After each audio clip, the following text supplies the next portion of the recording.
Ano man ang mangyari sa atin, ano man ang mawala sa atin, ano man ang hirap na danasin natin, wag na mawawala ang pananampalataya natin.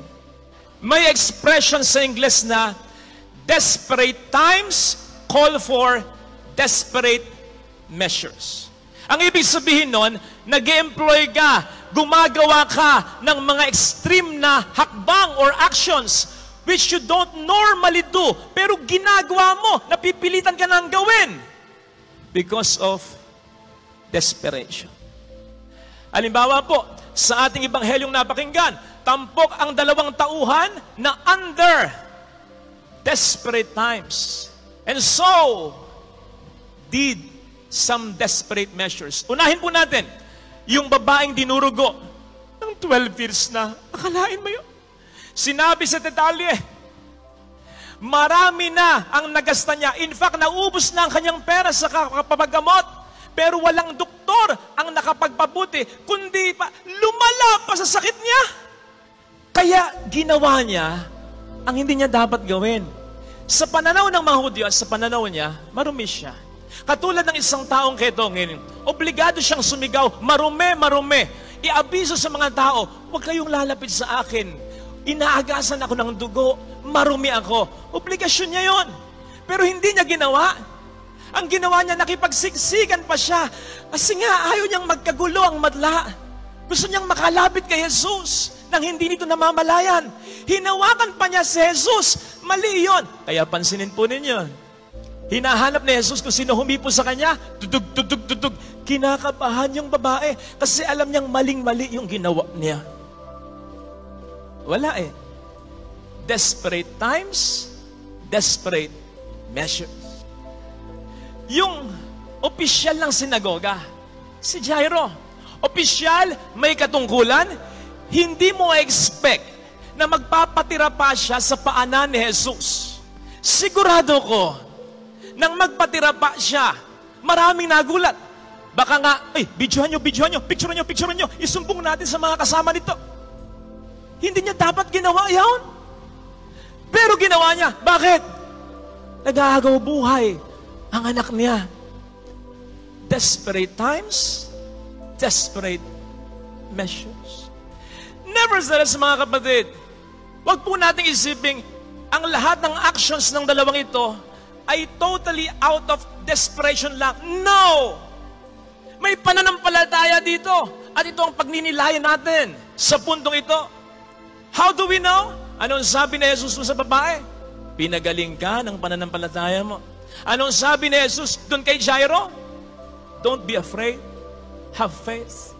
May pananampalataya ang dalawang ito. Kaya nga kahit papaano kalmado. Kaya nga kahit papaano hindi sila nagwawala. Kaya nga kahit papaano reasonable pa rin ang mga ginagawa. At yun po ang gusto kong malaman po ninyo. Ano man ang mangyari sa atin, ano man ang mawala sa atin, ano man ang hirap na danasin natin, wag na mawawala ang pananampalataya natin. Kasi yung katwirang desperate times, calling desperate measures, sometimes it does not turn out to be good. Lalong-lalo na kapag litong-lito ka na, magwawala ka. Kung wala ka ng pag-asa, ang sabi nga natin sa Tagalog, kapit sa patalim na. Pupwede kang makagawa ng masama. Pupwede kang magnakaw. Pupwede kang mangargabyado. Pupwede kang pumatay. Pupwede kang magpakamatay out of desperation. Kaya dapat, kahit na hindi mo kontrolado ang sitwasyon, litong-lito ka na, may pananampalataya pa rin. Kontrolado ng Panginoon ang sitwasyon. Amen? Father, God never fails. Father, hanggang ngayon, wala akong trabaho. Ang tagal ko nang ipinaupaya sa Diyos ang laban na ito. God never fails ka dyan. Hanggang ngayon, may sakit ako. Ang tagal ko nang idinulog sa Diyos ito. Ipinagkatiwala sa Diyos ito. God never fails ka dyan. Hanggang ngayon, problemado ako sa pamilya ko, sa isang tao, sa mahal ko na gusto kong magbago. Hanggang ngayon, hindi nagbo-boom ang negosyo ko. Hanggang ngayon, ganito ako. God never fails ka dyan. Kung totoo na ipinagpas na Diyos mo na ang lahat ng ito, somehow, It basically means, hindi mo na laban lang ito. Laban na rin ng Diyos ito. At kapag siya ang lumalaban para sa'yo, wala kang karapatan na sabihin na siya ay failure na o talo. Para mas maging maliwanag yung puntong yan, look at me. Ito, idadramatize ko yung nangyayari, ha? Sabi ni Jairo, nag-aagaw buhay po yung anak kong dalagita. Sumama kayo sa akin. Mamamatay siya kung hindi niyo mabubut. Sumama si Jesus, okay? Okay na sana. Ting. May humipo sa laylayan ng damit niya. Teka, sino humipo sa akin? Sabi ng mga alagad, ang dami po. Hindi na yan. Lumila nga, liga pa rin siya. Sino humipo sa akin? Kung kayo si Jairo, ano mararamdaman ninyo? Palagay ko, kung kayo si Jairo, sasabihin nyo, official kayo. Hay! Umamin na kayo, sino humipo? Amin na! Para mabilis na! Baka nga sabihin mo, Lord, ako na lang, sige na, touch ko na, ako na lang. Tayo umalis na lang. Hindi. Hinanap ni Jesus. At nang makita ni Jesus, nakipagkwentuhan pa siya dun sa babae.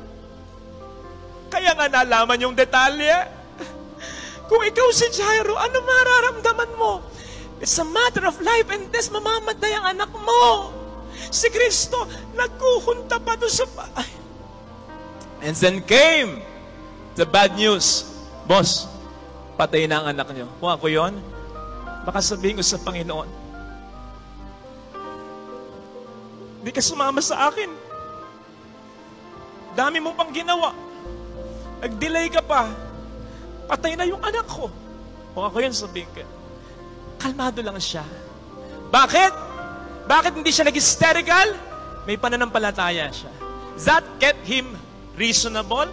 That kept him to his senses. That kept him grounded. Pero siyempre, pabulusok na yung pananampalataya na yan. Anong sabi ni Jesus? Napaka-sensitive ni Jesus. Huwag kang matakot. Just have faith. Ang nuance nun ganito, lumapit ka sa akin kanina ng may pananampalataya, alam kong pabagsak na yan kasi meron kang masamang nabalitaan. Kahit konti na lang yan, panghawakan mo yan. Huwag mong hahayaang mawala yan. Basta panghawakan mo yan. Kahit mustard seed na lang yan, ipapakita ko sa iyo ang aking kadakilaan. Kapatid, ano man ang kamatayang pinagdaraanan mo ngayon, sinasabi sa ating unang pagbasa, hindi yan galing sa Diyos, galing sa diablo yan. At ano man ang problemang nararanasan mo ngayon, may mas lalala pa ba sa kamatayan?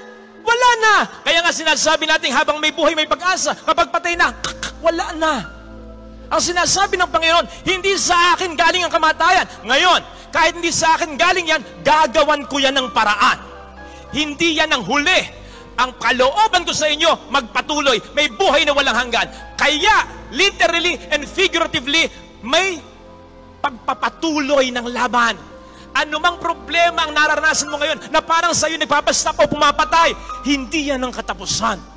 Basta magtiwala ka lang. May sasabihin kang bagay na negatibo na po pwedeng ika-offend or ikagalit pa nga, ika-disappoint na isang tao. Para-paraan lang.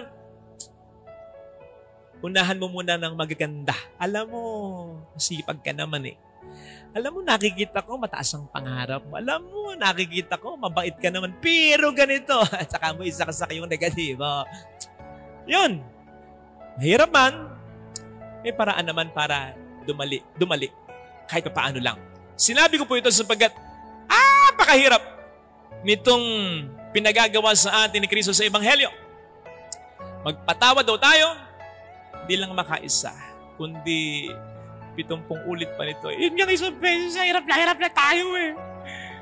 Bang 70 ulit pa nito, ibig sabihin unlimited na pagpapatawad.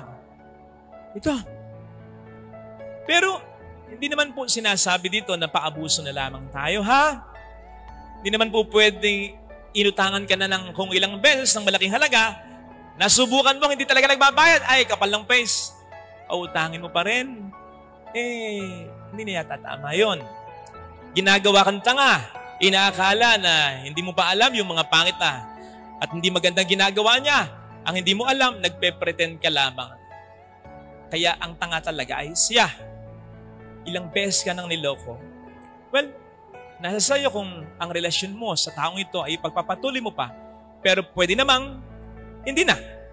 Nandung sinaktan ka ng ilang beses, I mean physically baka isang beses pa mapatay ka na niyan. Pwede sigurong lumayo ka na.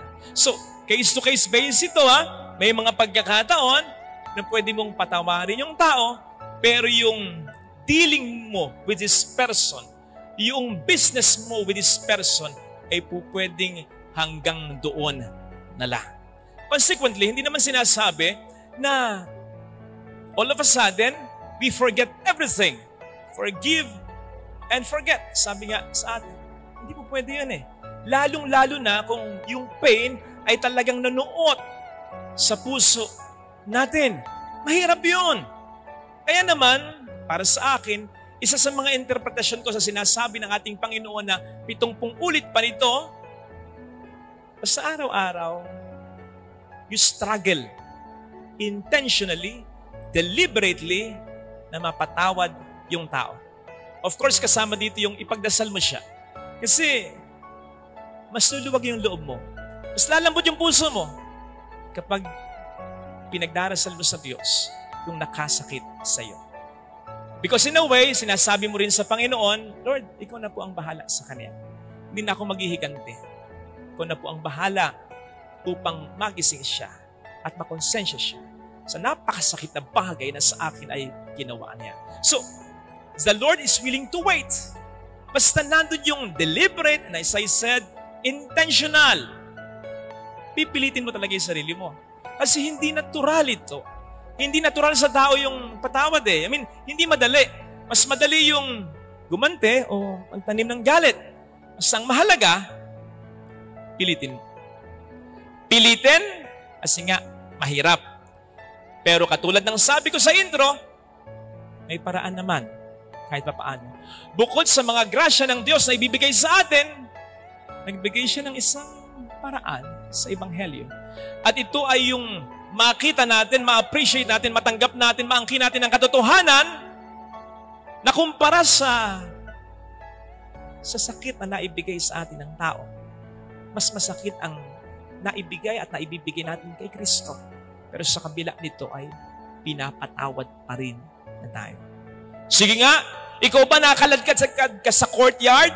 Tapos, ilang beses na hinagupit at sa paghagupit sa iyo, sa bawat paghagupit, may sumasamang laman mula sa iyong katawan.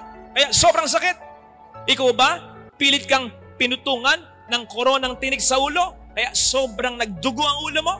Ikaw ba, pinapasan sa iyo ang isang krus? Na habang pasan mo ay naalimura ka, dinuduran ka, nilalibak ka ng mga tao? Ikaw ba, pinako ka sa krus sa ilalim ng napakatinding sikat ng araw upang unti-unting mamatay nang wala kang ginagawa kahit isang maliit na kasalanan? Nagawa ba sa iya? Nagawa ba sa atin yan? Certainly hindi. Kanino natin ginagawa yan? Sa Diyos. Kanino natin patuloy na ginagawa yan? Sa Kanya. Pero patuloy siyang nagpapatawad sa atin. Kaya kung ito lang talaga ay maangkin natin, ma-appreciate natin, maiisip talaga natin na kung anumang hirap ang nagawa sa atin na nahirapan tayong mapagpatawad, yan ay napakaliit na bagay lamang kumpara sa kanyang ginagawa at ginawa para sa ating lahat, ang kanyang patuloy na pagpapatawad. Therefore, kapag tayo nahihirapang magpatawad, ang isa sa mga ibig sabihin lang nito, whether we accept it or not, we don't claim this fact. We don't claim this truth na tayo rin ay nagkasala ng malaki at pinatawad ng malaki. So yun lang yun. Kung nahirapan tayong magpatawad, ibig sabihin, hindi natin fully nakiklaim sa puso at sa buhay natin. Ako ay nagkasala ng malaki at ako rin ay pinatawad ng malaki. Diferensya kasi sa atin, mas natatandaan natin yung mga ginawa sa atin kaysa yung ginawa natin. niloko ka, pinaasa ka, yun ang natatandaan mo, yun ang iyong naalala, pero ba't di mo naalala na minsan ay naglaro ka rin ng puso ng iba? Siniraan ka, inis na inis ka, buwisit na buwisit ka. Pero minsan, di ba, nakapanira ka rin o nakasama ka rin sa pag-uusap ng maraming tao tungkol sa buhay ng may buhay, negatibo tungkol sa isang tao. Grabe ang reaksyon mo sapagkat nagsinungaling sa'yo. Hindi ba tayo nakapagsinungaling kahit minsan lamang sa buhay natin? Pwede mo nating sabihin, hindi naman siya yung ginawan ko na yun yung gumawa sa atin ng kasalanan. Hindi naman siya yung ginawan ko na. At kung ikukumpara yung nagawa kong kasalanan, mas matindi yung ginawa niya. Okay? Granted? Pero sana we believe na lahat ng ginagawa natin, kahit sa kanino, naka-address yan sa Panginoon natin. Siya ang nag-absorb, nagbe-bear ng lahat ng kasalanan natin. Pero in spite of these pains, we are inflicting upon Him. Nandun pa rin siya hanggang ngayon para magpatawad sa atin. And He is just asking from us one thing, ang magpatawad din tayo sa nagkakasala sa atin. Brothers and sisters, alam kong mahirap ito. Karanasan ko rin po ito. Pero lagi po nating tatandaan, first point, hindi tayo hihinga ng Panginoon ng isang bagay na alam niyang hindi natin kakayanin. Tandaan natin, Diyos siya, alam niya ang lahat. At hindi lamang Diyos siya, alam niya ang lahat. Nagkatawang tao siya upang alamin para sa atin. Hands-on, personally, ang lahat. Tinesting niya para sa atin ang lahat.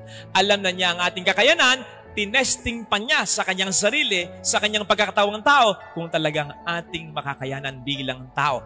Kung papaano ang isang ina, tinetesting muna niya ang isang mainit na pagkain kung kakayanin na ng anak niya kapag sinubo niya. Kung paano ang isang ama, tinetesting muna niya ang isang pool o ang isang river, kung gaano kalalim, kung tama na ba para sa magsuswimming na anak niya. Ganon ang Panginoon ang siya'y magkatawang tao. Tinesting niya ang lahat. At tulad ng pagpapatawad, kung kakayanin ba natin ang ganap. And He realized, kaya natin. Kaya nga niya ito ay hinihingi sa atin. Sa pa, hindi naman niya hihilingin sa atin, lalo pat we are in so much pain kung alam niyang mag-a-add lang ng another burden sa atin. No! Hihingi niya sa atin kasi alam niyang makatutulong din sa atin. Kapatid, nasa saan ka mang sitwasyon ngayon? Kung sa palagay mo, diyan ka talaga inilagay ng ating Panginoon, believe me, you are the right person for that.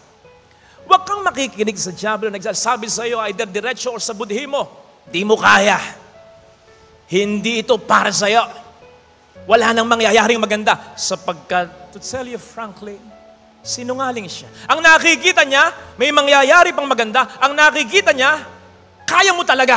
Kaya binabaligtad ka niya. Yes, maaring for the meantime, parang mga maling tao ang nakapaligid sa iyo. Kasi sumasakit ang ulo mo, dinudurog nila ang puso mo. Puro konsumisyon ang binibigay sa iyo. Pero it doesn't necessarily mean na ikaw ay maling tao na rin para sa mga taong ito. Tandaan mo, lalong-lalo na kung ang pag-uusapan natin dito ay pamilya mo. Hindi ikaw ang pumili sa kanila. Ang Diyos ang pumili sa iyo na maging kapamilya nila. Pwede mang magkamali ang Diyos? Hindi. Kaya mo. Maniwala ka. Nagiging mahirap lang kasi for the meantime, sana nga for the meantime, hindi sila asawa mo, kapatid mo, anak mo, na pinoproblema mo, for the meantime, sana, hindi sila nagpapakatamang tao, tamang asawa, tamang kapatid, tamang anak para sa iyo. Pero hindi na sila magiging tama pa kung magiging mali ka na para sa kanila. Naintindihan niyo po ba? You can't prove them wrong by being wrong. You can only encourage them to be right by being right. Sticking to us is right, kahit mahirap. Tama po ba? Parang ayaw niyo ah. Mahirap naman talaga. Yung manatiling mabait pa rin asawa, mabait pa rin magulang, mabait pa rin anak, kapatid, kahit na hindi man bait sa iyo yun. Pero yun ang challenge ng ating ebanghelyo. Doon tayo sinusugo ni Kristo sa misyon na ito. Tandaan po natin, kung i-apply natin sa bawat isa sa atin, go into the world. Huwag mo munang interpret yun na buong mundo. Mahirapan kang i-decipher yun. Yung world muna dito, yung mundo mo, yung mundo ng pamilya mo, doon ka sinusugo ni Kristo. Yun ang unang responsibilidad mo. Yes, mahirap, pero ito, huwag niyong aalisin po ito sa isip po ninyo. Maliwanag ang sinabi ng Panginoon sa Ebanghelyo. Sinusugo ko kayo, pero binagyan niya ng kapangyarihan ang mga ito. Hindi sinabi ng ating Panginoon, sinusugo ko kayo, bahala na kayo sa buhay niya. Hindi. Binigyan niya ng kapangyarihan ang mga ito. Bibigyan ka niya ng kakayanan, ng kapangyarihan para magampanan mo ang isang pagiging mabuting asawa, magulang, kapatid, anak. Hindi niyo ba napuna?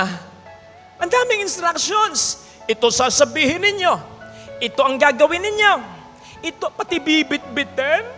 Ito bibit-bitin ninyo. Pati hindi bibit-bitin. Ito wag niyong dadalhin. Pati ba naman niya? Wala bang diskarte yung mga disipulo? Wala bang isip yung mga yan? Ba't nangingialam? It was for Jesus to show them then. It is for Jesus to show us now. Sinusugo niya tayo, but still, He calls the shots. Siya pa rin. Hindi tayo. Kaya nga bukang bibig ko, proyekto ito ng Diyos. Nakikisabkon lang tayo. Biyahe ito ng Diyos. Nakikiride lang tayo. Ang totoong nagnenegosyo ay ang Diyos. Empleyado lang tayo. Kaya maniwala ka, kapatid, kung gusto mong umayos pa ang bansang Pilipinas na ito, kung gusto mong tumino ang asawa mo, kung gusto mong magpagkaisip ang anak mo, kung gusto mong maging considerate ang kapatid mo, kung gusto mong magkasundo kayo ng biyanan mo, kung gusto mo pang maging magandang buhay ng pamilya mo, maging buo pa ito, mas lalong gusto ng Diyos. Kung naiinip ka sa pagbabago, mas naiinip ang Diyos. Kung nasasaktan ka sa ginagawa ng mga taong ito sa iyo, mas nasasaktan ng Diyos. Kung hindi sila nagpapakatamang tao para sa iyo at ikaw lang nagpapakatamang tao para sa kanila, mas lalong nahihirapan ng Diyos para sa iyo. At kung gumagawa ka ng paraan, mas lalong gumagawa ng paraan ng Diyos. Ikaw nga natutulog pa. Ang Diyos, 24/7, walang tulugan. Anong sabi ng ating Panginoon? Ako at ang Ama ay patuloy sa paggawa. Ano pang gagawin ng Diyos para sa sarili niya? Wala na. Unang-unang gagawin ng Diyos, mabuti lang. Pero para sa Kanya, no! Wala na siyang kailangan. Kaya't ang gagawin ng Diyos, walang puknat, kabutihan, para sa atin lang. Kaya ano man ang ginagawa mong paraan, kapatid? It doesn't matter. Parang walang resulta. Kapatid, ang nakikita mo, yung nakikita mo lang. May divine realm. May ginagalawang arena ang Panginoon. May ginagawa siya. Putting people in your lives. Proper people, proper places. Lining up them. Circumstances. Hindi mo nakikita, pero ibig sabihin nun, hindi ibig sabihin nun, wala siyang ginagawa. Meron siyang ginagawa. At yung ginagawa niya, kahit buong buhay mong gawin, kahit yun lang ang gawin mo, hindi mo magagawa. Iba talaga ang nagagawa niya. Mas marami siyang ginagawa. Bakit? Sapagkat ito ay proyekto pa rin niya. Nakikikooperate ka lamang sa Kanya. Sige nga, sige. Romans 8:28. All things work together for the good of those who love Him. Kaya mo ba yon? Kaya mo bang i-convert kahit yung mga pangit na pangyayari sa buhay mo para magdulot ng maganda at mabuti sa pamilya mo? No! Sinong may kaya nun? Diyos lang. Kaya mo bang baguhin ang asawa mo? Ang tagal mo nang minumura kaya yan. Ang tagal mo nang tinitiis yung anak mo. Nagbago pa? Hindi. Sinong makapagbabago? Ang Diyos lang. Kaya kinakailangan mo siyang laging ipagdasal. At ito pa, kaya mo bang pahabain ang buhay mo? o pahabain ang buhay ng mahal mo para bago man lang mamatay ang isa sa inyo sa mundong ito, maayos nyo kung ano yung gulo nyo? Hindi! Sinong makagagawa niyan? Fortunately, may mga taong ganyan, bago mamatay yung isa, nagkakasundo pa. Sinong may dulot niyan? Ang Diyos! Ang Diyos lang. Kaya, it will help us a lot kung ipagpapasa Diyos natin ang lahat. Kapag ang tiwala natin ay inilagay natin, hindi sa Diyos, kundi sa buhay natin, sa buhay ng iba, at ng mga material na bagay pa. Ang sinabi ng Panginoon, parurusahan ko ang sino mang tatalikod sa akin at iaasa ang kanyang buhay sa kanyang kapwa na may hanggana ng buhay. Pero, samantala, sinabi rin niya, pagpapalain niya ang mga taong umaasa sa Kanya. Hindi po ibig sabihin nito na una best or totally, ay huwag na tayo magtiwala, alimbawa sa ating sarili. Kailangan din natin ng self-trust, ng self-confidence. Pangit yung wala niyan. Kailangan natin yan. At kailangan din natin magtiwala sa ating kapwa. To trust others. When doing business with them. When befriending others. When relating with them. And of course, when loving them. Because trust is the basic foundation of love. Hindi mo po pwedeng mahalin ang kahit sino. Gaano man ito kalapit sa iyo kung wala kang tiwala sa taong ito. Kaya kinakailangan pa rin ang lahat ng yan. Dangan nga lamang ang sinasabi sa atin ng ating magbasa, huwag nating ipagpalit ang tiwala sa Diyos. So much so na dahil sa tiwala natin sa ating sarili o sa iba, sa mga bagay ng mundo, ay mawala na o mabawasan ng significantly ang pagtitiwala natin sa ating Diyos. Tandaan po natin, ang warning na ito ay hindi para sa Diyos. Yung magtiwala tayo sa Diyos ng buong buo, hindi yun para sa Kanya. Ito ay para sa atin pa rin talaga. Sapagkat magtiwala man tayo sa ating sarili o sa iba, sa mga bagay ng mundo, ano ang magagawang buti sa atin ito? Kung ang Diyos ay tatalikuran natin o tatalikuran ng tao.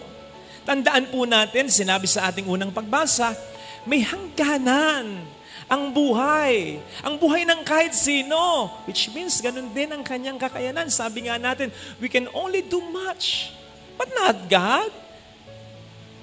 Unlimited ang kanyang strength, unlimited ang kanyang power, at unlimited ang kanyang love.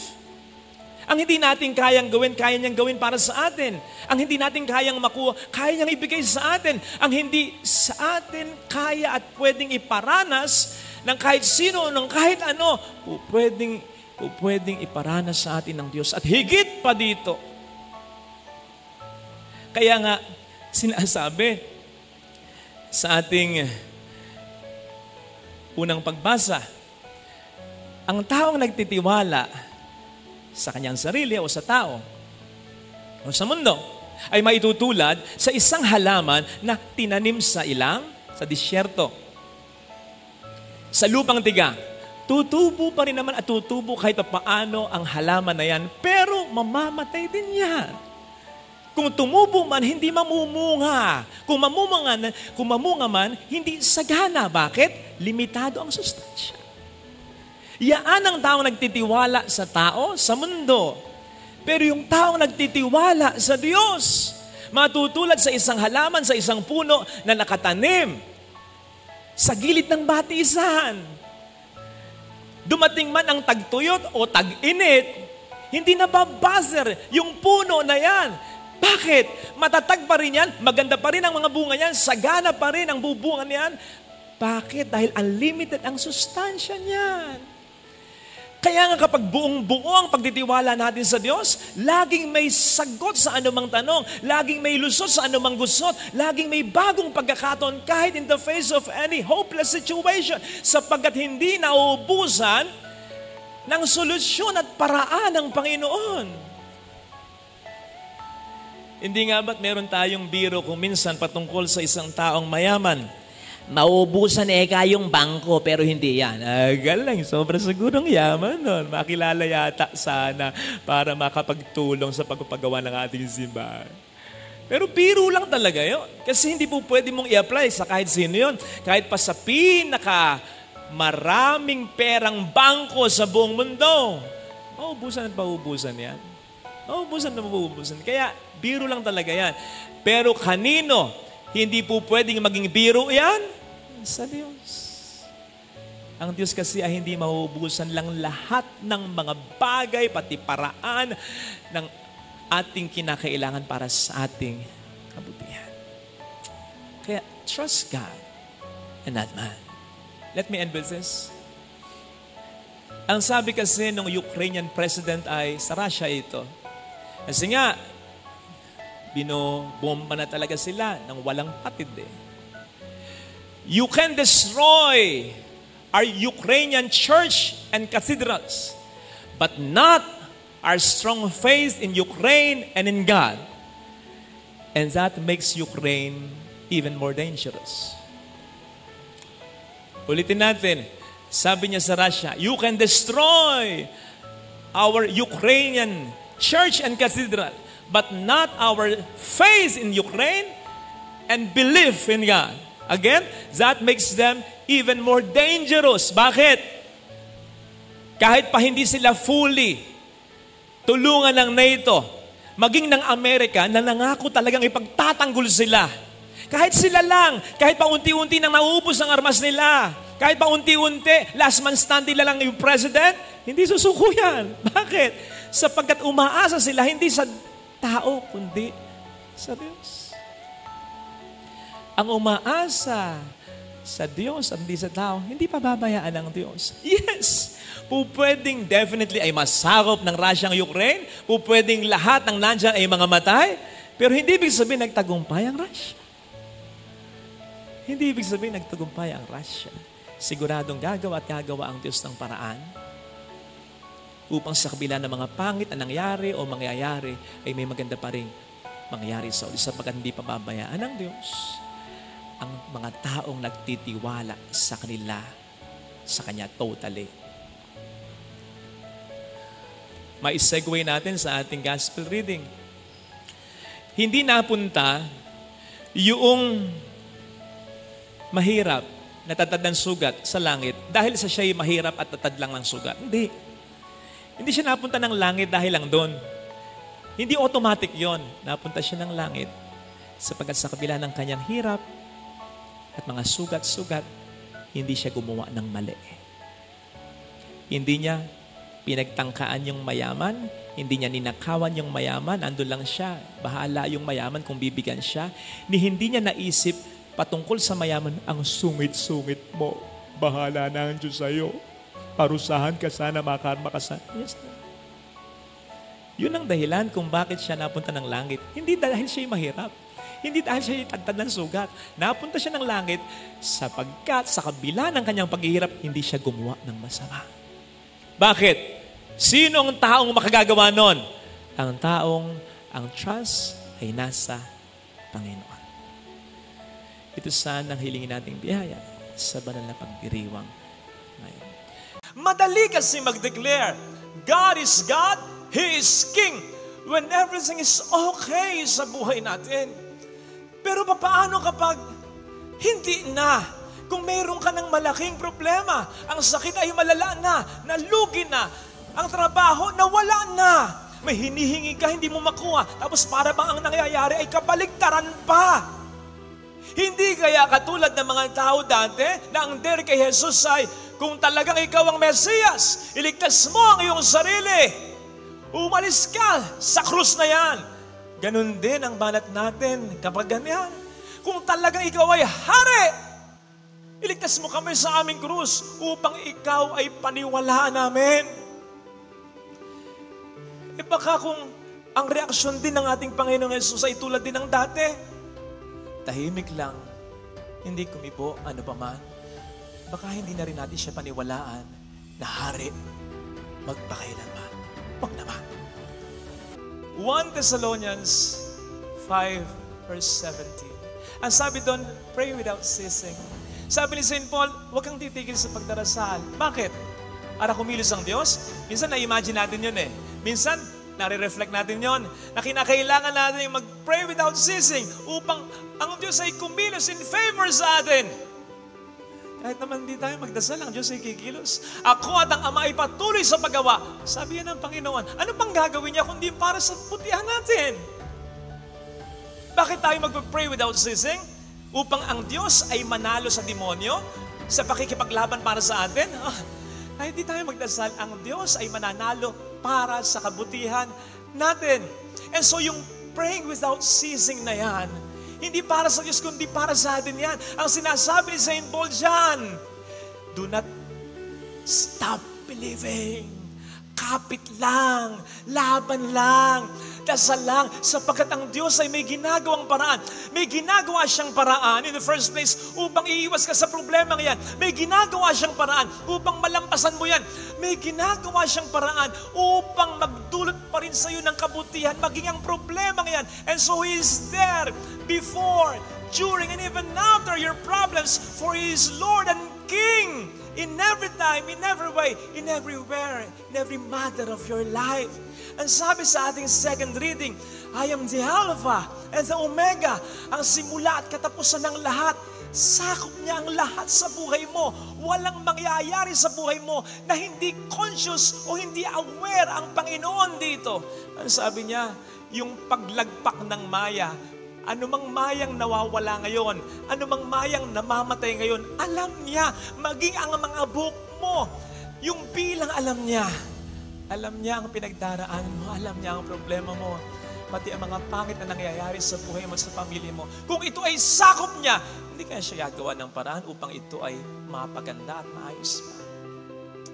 Kapatid, basta huwag kang mawawala ng pag-asa. Ang tanging role talaga natin, gawin kung ano makakaya natin. Pero, ang pinaka magagawa pa natin bukod doon ay ang palakasin ng pananampalataya natin.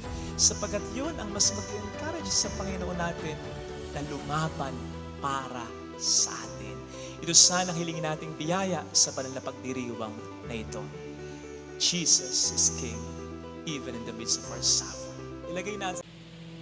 Hindi ko lamang po minsang narinig mula sa inyo at sa mga komento sa Facebook, si Father Fidel parang hindi napapagod. Siguro naobserbahan niyo ako lalong-lalo na paglinggo. Kasi nag-aabot-abot na nga po yung mga misa dito kahit may 30 minutes na pagitan ang mga ito. So nakikita niyo naman, di ba? Tuwing linggo, misa dito, bless doon, counseling ng konti doon, confess ng konti doon, kausap ng konti doon, picture taking doon at dito. Talagang, to naman, tuwing umaga ng linggo hanggang sa tanghali na po ako, almost 8 hours akong nakatayo. Nakita niyo, nagbe-bless sa mga tao. So, na-appreciate ko naman pong napapansin po ninyo. Pero kung alam nyo lamang, hindi masyado akong nasisiyahan. Paminsan-minsan. Siyempre, umaabot din sa punto na kahit pa paano, napapagod din naman. Lalong-lalo na kapag there are instances na magpapicture, kailan ba yun? 10 yata sila. So okay, picture as a group. Tapos iba-iba pa ng mga post na ganito, formal father, upaw mo na father, look up father, waki father, ang dami, okay lang lang. Ang pagkatapos nun, aban lang pa picture, selfie. Picture na doon, selfie pa, individually, isa-isa. Tapos nagpa-pray over pa. Yung pa-pray over nung dalawang mag-shota, sabi, ano ka ako pa-pray over ko? Ano ka ako ang magiging intention mo sa pag-pray over sa inyo? Father, for our relationship to last, for your relationship to last. Hindi ko sinabi yun sa isip-isip ko lang. Bata-bata nyo pa, yan na ang kanyang intention. Diba? At kailan ba yung... Pagkatapos magpa-picture taking, pagod na talaga. Dami na nagpa-picture na pagkatapos magpa-picture taking, so selfie, group fee. Tapos sabi niya, Father, pwede po bang magpa-video greeting sa inyo? Okay. Sige, kahit haggard na ako. Ano yun? Sino? Ay, ito po, may birthday po. Sinabi niya sa akin yung pangalan. So, nagsalita naman ako message. Ang ganda ng message. Ganun to. Sana mas ma-bless kang lagi. More birthdays to come. Sana maging blessing ang buhay mo sa iba, lalong-lalo na sa iyong pamilya. Hanggang sa nasabi ko, mag-ingat ka sana kung saan ka man naroon. Teka, saan ba siya naroon? Ang sabi nung nagpapa-video greeting sa akin, nandito po. Sabi ko, nasaan? Ako po yun. Sige nga, kung kayo na sa sitwasyon ko, paano ka matutuwa doon, ha? Pero smile pa rin. Smile pa rin. Kaya nga, natutuwa ako dito, ha? Talagang sinulat ni San Marcos. Kasi po pwede niyang hindi sinulat, para proteksyonan yung overall image ni Jesus na hindi napapagod, always on the go. Diba? Kasi po pwedeng tayo kahit konti, ganun ba siya? Paminsan-minsan, na-turn off. Hindi siya natakot ipakita yon. At hindi minasama ng Panginoon na isulat ni San Marcos yon. Sapagkat, ganun naman talaga ang pagpapakabanal. Nagsisimula ito sa tunay na pagpapakatao. At bahagi ng ating pagpapakatao ay ang mga limitations na ganito. It's but natural.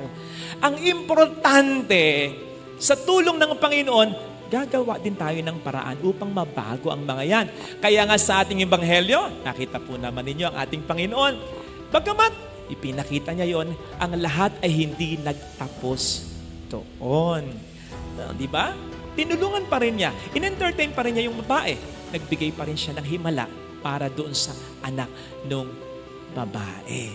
Kaya sana mga kapatid, huwag tayong masyadong nainis. Bakit ba ako ganito? Bakit ba ako hindi ko mapigil kung minsan ng bunganga ko? Bakit mainit din ang ulo ko? Bakit ang dali kong mainis? Bakit ako ganito? Bakit ako ganon? Lalong-lalo na yung mga simpleng mga limitations, natural po yon. Ang mahalaga, tularan po natin ng Panginoon na huwag manatili doon. Let us always be conscious kung ano itong kahinaan natin at pagtrabahuhan natin, lalong-lalo na kapag umaatake na sa atin. Halimbawa, for many times, nag-iinit ang ulo mo kapag kinakat ka sa daan. Next time na may mag-cut uli sa'yo, next time na may kasuklang o kabuisit-buisit uli na jeep na humihinto nang hindi man lang itinatabi fully ang jeep nito. O ngayon, I'm speaking to myself. Ito, kahinaan ko to. Okay na, sige na. Huwag ka nang bumisina ng malakas. Hayaan mo na. O may nagngutang sa'yo, hindi nagbayad. Lalo pat hindi naman malaking masyadong kawalan sa'yo. Hindi. Sige na, hayaan mo na. O may nagchismis sa'yo, lalo pa kung alam mo hindi naman ito totoo. Sige na, pwede ka naman gumanti kasi may alas ka, may nalalaman ka tungkol sa kanya, may mas connection ka. Hayaan mo na. Alam po ninyo, sa mga pagkakataong ganito po pwedeng isipin ng mga taong concerned dito na nakapananakit sa atin, mahina tayo, duwag tayo. Pero wag po nating isipin na gano'n sapagkat alam natin kung ano ang sitwasyon. Ang sitwasyon ay ganito. Alam mo yung kahinaan mo at ito ay sinusuko mo sa Panginoon upang unti-unti ay mabago. Sa gano'n, hindi ka duwag, matapang ka kasi mas madaling kumante kaysa magtimpe. Sa gayon, hindi ka mahina, malakas ka at mas pinalalakas ka pa niya kasi yung kakulangan mo, pinupunan niya, yung imperfection mo, pinaperfect niya, yung kabanalan mo, nilulubos niya. Kaya, hindi rin naman siyempre tamang expression yung tao ako ganito na lang ako, tanggapin mo ako. No, while those imperfections are but natural, tandaan po natin na hindi ina-expect ng Diyos na manatili tayo sa natural.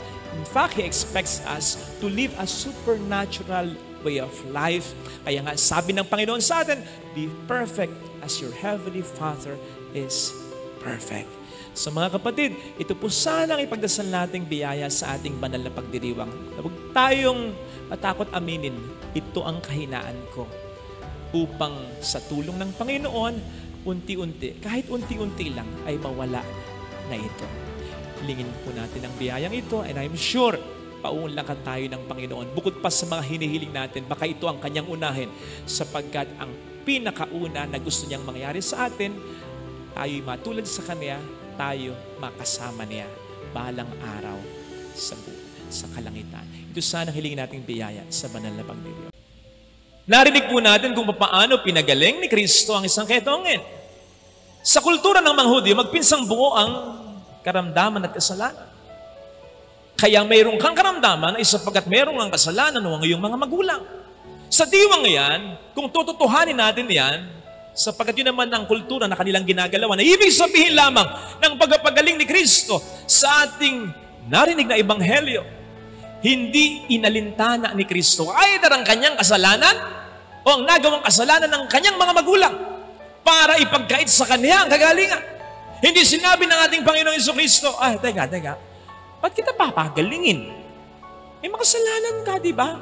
Or, teka, ba't kita pagagalingin? Babaero tatay mo. Numero 1 chismosa nanay mo. Buti nga sa'yo.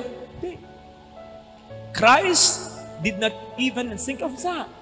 Sa katunayan, bigla niya nalang hinipo, hinawakan yung ketongin bilang pagpapatunay na anuman ang kanyang nakaraan o kasalukuyang kalalagayan, ang pagmamahal at pagpapahalaga ng Diyos sa kanya hindi na bago ni nabawasan. Sa palagay ko, yan din ang naramdaman ni Zaccheo. Matapos siyang tawagin ni Kristo, tawagin siya sa kanyang pangalan, kilala niya ako. Sa gitna ng karamihan, nang iniisip sa kanya isang makasalanan. Tapos nag-aya pa ito na tumuloy sa kanyang tahanan. Ito ang naramdaman ng babaeng nahuling nakikipid na pinagtanggol na nga ni Kristo, pero hindi pa rin siya binato, bagamat si Kristo ang may pinakakarapatang sa kanya ay bumato. Ito ang naramdaman ni Mateo matapos siyang tawagin at pagtiwalaan ni Kristo sa akto ng kanyang trabaho bilang isang publikano. Yan din ang naramdaman ni Pedro nang siya ay bigyan pa rin ng panibagong tsansa ng ating Panginoon at pagtiwalaan sa kabila niyang itinatwa niya ito, hindi lang isang beses, kundi 3 beses lang naman. 3 beses lang naman. Inuulit ko yan at hindi ko sinasabi ng sarcastic yan sapagkat 3 beses lang naman. Konti lang yan. Kung ikukumpara sa sandamakmak na nating mga kasalanan at pagkukulang, pero sa kabila ng lahat ng ito, binamahal at binibless pa rin tayo ng ating Panginoong Jesucristo. Gets mo? Ibig sabihin, para sa iyo at para sa akin, ang Diyos ay tapat at totoo. Sana itong makita nating mensahe, sapagkat dito makikita ang talagang katapatan ng Diyos. Hindi natin mababago ang kanyang katapatan kahit ng ating pinakamalaki at pinakamarami ng kasalanan. So ano pang ating kababahala at katatakutan? Lalong-lalo na kung tayo ay nasa kabutihan. I'm sure mas lalo siyang hindi papayag na baguhin ng anuman o ng sino man ang kanyang katapatan sa atin. Lalong-lalo na kung tayo sumusunod pa sa kanyang kalooban. I'm telling you this, and I want to emphasize this.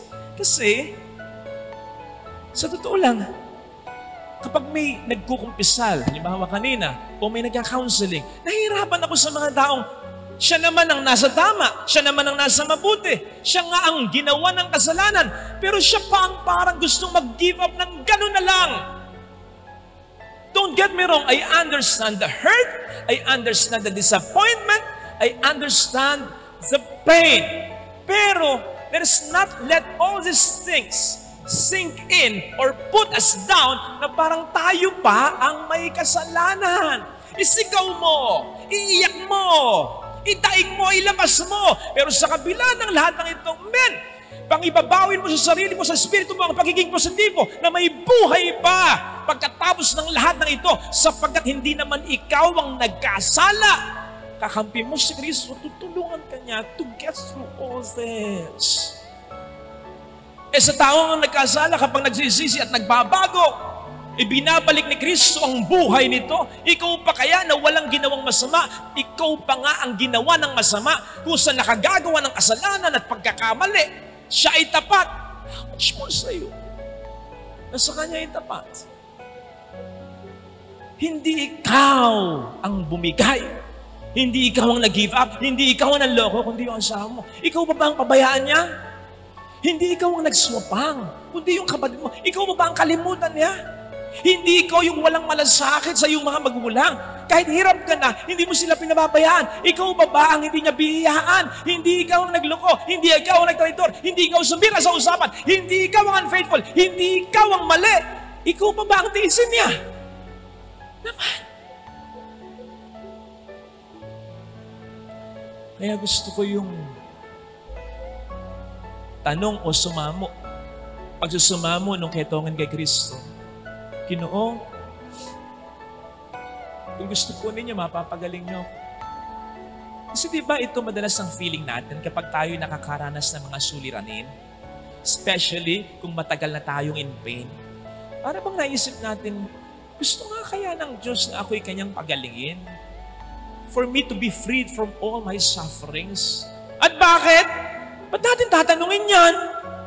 Sa palagi ba natin nag-i-enjoy ang Diyos na nakikita tayo naghihirap? Kaya nga siya, nagkatawang tao Kaya nga siya, namatay Kahit hindi niya deserve, niyakap niya pati ang kamatayan sa Kalbaryo. Bakit? Gusto niya tayong iligtas sa kasalanan natin. Yun pa kayang nakikita niya tayo nagdurusa sa kasalanan na hindi tayong may gawa? Doon pa kaya niya tayo hindi iligtas? Kaya mas gusto ko yung naging sagot ni Kristo. Gusto ko gumaling ka. Walang pakeme-keme. Di sinabi ni Kristo, teka, busy ako. Di sinabi ni Kristo, teka, pag-isipan mo muna. Gusto ko gumaling ka. Kasi walang magulang ang pagnanais na nakikita naghihirap ang kanya. Gusto ni Kristo, gumaling tayo, makamove on tayo, maging masaya tayo, maging fulfill tayo, gumaling tayo, etc. At hindi yun nagbabago. Kahit tayo ay magbago. Yun pa kayang tayo ay nagpapakabuting tao? Doon pa kaya hindi ito mas gustuhin ni Kristo? Ito sana ang hilingin nating biyaya mula sa misang ito para hindi tayo mapagod magpakabuting tao. So yung mga tao na hindi masaya sa mga magandang nangyayari sa'yo, yung bang lahat napuri ka na, lahat may nasabi ng maganda, sila tahimik lang. Kung may masabi man, iwa-water down ang iyong kakayanan. Kaya naman mananalo Yung mga kalaban, mga walang kwentang nilalang. Kaya naman pala, natapat lang siguro sa mga nireview mo yung tinanong sa'yo, kaya natsambahan mo. Yung mga sasabihin sa'yo na yung suot mo hindi bagay sa'yo, bagamat alam mong bagay sa'yo at marami nang pumuri sa'yo, pero siya, nega pa rin tungkol dito. Sila yung po pwedeng naiinggit sa'yo. Ikalawa, ito yung mga taong hindi mo malaman kung bakit parang kumukulo agad ang dugo sa iyo. Yung bang kahit kausap ka lang, ang ganda-ganda ng pakikipag-uusap mo, nakataas agad ang tono. May nakikita at may nasasabi agad na hindi maganda sa mga pinapakita o sinasabi mo, paggamat wala ka namang nakikitang mali sa mga ito. Genesis 37 and verse 4. The brothers of Joseph could not speak well about him, could not speak kind word to him. So po pwedeng may mga taong ganito. Ikatlo, katulad ng ibang mga naiinggit, yung mga taong sisiraan tayo. Kahit sa mga taong mahalaga sa atin. Sinisiraan ng mga kapatid ni Jose, si Jose sa kanilang ama. Sinasabi lang, mayabang po yung anak niyong yan. To that effect. At yung sinabi nila, napatay na si Jose. Kayong buhay na buhay pa. Ito yung mga taong talagang sasabihin kahit ang hindi mo ma-imagine na bagay sa likod mo para siraan ka kahit sa mga tao na hindi rin iba sa'yo. Kaya delikado kasi hindi ibang tao. Yung ibang tao, gagawin pa ang lahat para maging involved sa buhay mo to destroy you. Gagather ng info tungkol sa'yo. Upang mangyari ito, kinakailangan maging close mo na sa'yo. Yun yung mga ibang tao. Yung hindi ibang tao, kasama mo. Ang gagawin na lamang nila ay siraan ka. Hindi na lang magiging problema yung maging close pa sa'yo kasi magkasama na kayo. Ayakapin ka na lamang nila para maiturok sa likod mo ang kutsilyo. Kaya ano ang pinakamaganda gawin? Una, sa dalawa, kilalin. Father, kilala ko naman. Oo nga, kaya nga hindi iba sa'yo eh. Pero ang sinasabi ko ay recognize them. Ito yung taong naiinggit sa akin. Pakiramdam ko. Hindi mo naman syempre sasabihin sa kanya, iinggit ka, no? O ganun, lalong-lalo na kung hindi naman iba sa'yo. At hindi naman aamin ito. Baka sabihin, feeling ka lang sa nararamdaman mo. Hindi mo rin sasabihin sa iba, naiinggit sa akin. No. Sa sarili mo lang para makapag-ingat ka na. The first step towards victory is to know your enemy. So kilalin mo ito, mag-iingat ako para hindi ka na mag-share sa kanya ng problema. Hindi ka na mag-share sa kanya ng iyong mga plano. Hindi ka na mag-share sa kanya ng anumang bagay na po pwede niyang ibutas sa iyo. Mas lalong-lalo na, hindi ka na mag-aaksay ng panahon ng mag-invest ng magandang relasyon sa kanya na hindi naman pala mag-flourish kasi iba ang nais niya. Amos 3 verse 3, hindi po pwedeng maglakbay ang dalawang taong hindi magkasundo. Ang sinasabi dito, dapat yung taong magfo-flourish ang relasyon with you, pareho ng pinupuntirya. At ang isa sa mga pinupuntirya ay ang kabutihan ninyo. Kabutihan mo, kabutihan niya, kabutihan ng isa't isa. Paano ka makikipag-invest ng relasyon sa isang taong ang nais ay pagbagsak mo? It takes two to tango. Hindi po pwedeng ikaw lang yung nagmamahal at nagtitiwala. At paano kung yung minamahal mo at pinagtitiwalaan mo ay hindi naman pala katiwa-tiwala? Ikalawa, briefly na lang, medyo iwasan mo. Hindi mo naman lalayuan eh. Iwasan mo lang. Spend less time with this person. Ang sabi ng Panginoon, pray for your enemies. Pray for those who persecute you. Hindi naman niya sinabing, stay with those who persecute you. Again, kung hindi ito iba sa'yo, hindi ko sinasabing hiwalay. No. Spend less time. Kasi you also have that duty to guard your happiness, to guard your peace, to guard your dreams. Pwedeng kausapin mo, pero kung hindi naman dinaamin at makakasira lang ng magandang relasyon ninyo, wag na. Basta mag-ingat ka. Ephesians 6:13 at 14. Let me end with this. Ang sabi kasi dito ay, put on the armor of God. Tapos sa verse 14, ang sasabihin doon, clothe yourself with the breastplate of righteousness. Alam natin ang purpose ng breastplate at ng armor. It guards us. It protects us para yung mga vital organs natin, yung heart natin, yung lungs natin, yung mga mahalagang parte sa katawan natin na hindi mapuntirya. Kasi pag napuntirya yan, tegi na, patay na. So pwede tayong mapuntirya sa ibang bahagi ng ating katawan, masasaktan tayo, hintahin natin yan, pero makalalaban pa rin naman. Kasi buo pa yung mga vital organs ng ating katawan. Ang sinasabi dito, in effect, ni St. Paul ay, kung magkakaroon talaga tayo ng isang malalim na relasyon sa Panginoon at kung mananatili tayo sa mabuti sa kabila ng mga pangit na ginagawa sa atin at sa mga pangit na nangyayari, anuman ang sabihin sa atin o gawin sa ating masama ng mga taong naiinggit sa atin, kahit na mga taong ito hindi iba sa atin, yes, masasaktan tayo kasi nga hindi naman iba sa atin, sinasaktan tayo. Masasaktan tayo, pero hindi tayo mapupuruhan. It will not render us helpless or powerless. Kaya nga masaktan man, ipapagpag lang yung sama ng loob na yan at malalampasan kahit walang ginagawang kasamaan. Conquering evil with goodness ang tawag natin dyan. At maganda yung katangiang yan. Laban sa mga tao na inggit. Lalong-lalo na kung hindi naman ito iba sa atin. At sinasabi sa atin ng ating first reading, kung ito itutuloy po natin, yung istorya po nito, na may magandang nangyayari sa mga taong ganito. mas nakakapaghiganti siya sa mga taong naiinggit sa kanya in a very good way, in God's way. Kasi hindi tunay at hindi magandang paghihigante yung ginawan ka ng mali, gagawan mo rin ng mali. Iisipin lang ng gumawa sa'yo ng mali. Tama lang na ginawan ko siya ng mali kasi masama talaga siya kasi nga ginawan mo rin siya ng mali. Ang magandang paghihigante, yung God's way of paghihigante, yun nga po, gumawa ka pa rin, manatili ka pa rin sa mabuti. Yun bang makukonsensya siya? Bakit ka nga man niya sinaktan? Bakit ka nga niya siniraan? Bakit ka nga kaya niya inargapiado? Kayong mabuting tao ka naman. Huwag kang mag-alala. Pwede kang magreklamo sa kanya.